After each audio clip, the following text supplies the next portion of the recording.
দেখো বন্ধুরা, ঘরোয়াভাবে কত সুন্দর করে চিকেন রোল বাড়িতেই বানিয়ে নেওয়া যায়। তবে কেন আমরা দোকানে গিয়ে খাবো বলো? বাড়িতেই বানিয়ে নিলে সবাই মন ভরে খেতেও পারবে, আর খুব একটা আলাদা রকম একটা খাওয়াও হবে, আর কিছু পয়সাও বেঁচে যাবে, অনেক দিক দিয়েই লাভবান। তো গ্রামের বাড়িতে সত্যি কিনে খাওয়া খুবই একটা দুরূহ ব্যাপার। সবাই বুঝতেই পারো যে গ্রামে বাড়িতে বানিয়ে খেলে কোনো অসুবিধা নেই, কিন্তু কিনে খেতে গেলেই খুব সমস্যা, কারণ অত পয়সা কোথায় পাবে, তাই না?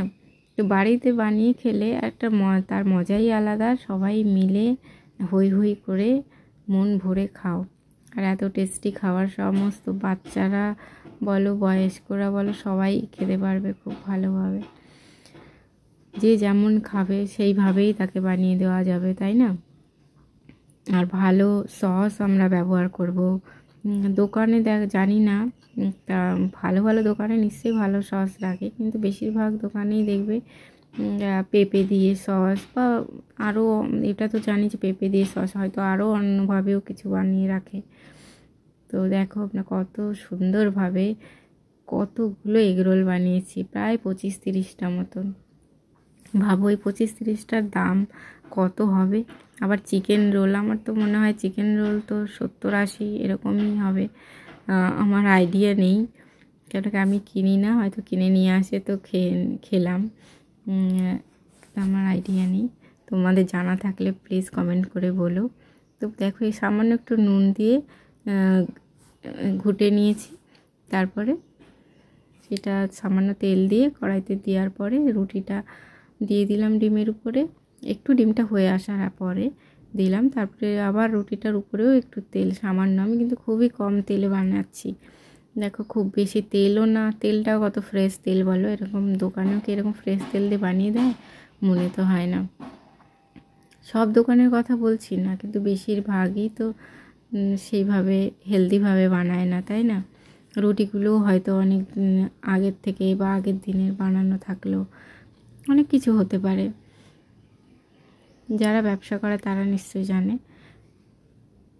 আমাদের মনে হয় যে বাইরের খাবারটা একটু অতটা পরিষ্কার পরিচ্ছন্নতা থাকে না। তো আমরা সসটাও দেখো ভালো ব্যবহার করছি, কত সুন্দর ফ্রেশ স্যালাড কেটে রেখেছি, আর দোকানে বলো স্যালাডটাও তো কত আগের থেকে কেটে রাখে, তাই না? দেখো পুরো মনে হচ্ছে না দোকানের মতন।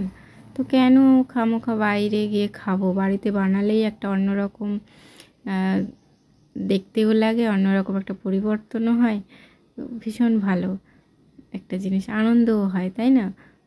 একা একা বানিয়ে খেলে সেটাই হয়তো খারাপ লাগে, কিন্তু গ্রামের বাড়িতে কি হয়, সবাই থাকে, মা কাকিমা বোন ভাই ভাইপো ভাইজি সমস্ত সবাই মিলে একটা হই হই। আর বাড়িতে এরকম কিছু বানানো হলে তো তারা তো সবাই মিলেই রান্নাঘরে বসে যাবে, একটা আলাদাই বাড়ির মানে গ্রামের পরিবেশ তো সবাই যারা গ্রামে কাটিয়েছে তারা জানবে, তাই না? দেখো এটা আবার ভাইজি স্টাফিং করছে, মানে সবার একটা কত সুন্দর গুণ, কি সুন্দরভাবে চিকেনটা ওই বানিয়েছে। তো বানানোটা আমরা শেয়ার করতে পারলাম না।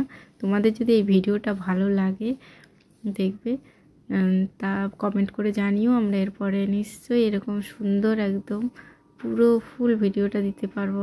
এখানে অনেক কিছু মিস্টেক আছে, দেখো একদম ঘরোয়াভাবেই, ঘরে নিউজ পেপার ছিল, খবরের কাগজ ছিল, সেইটাকেই সুন্দর করে কেটে সেটাই র্যাপ করে দেওয়া হলো।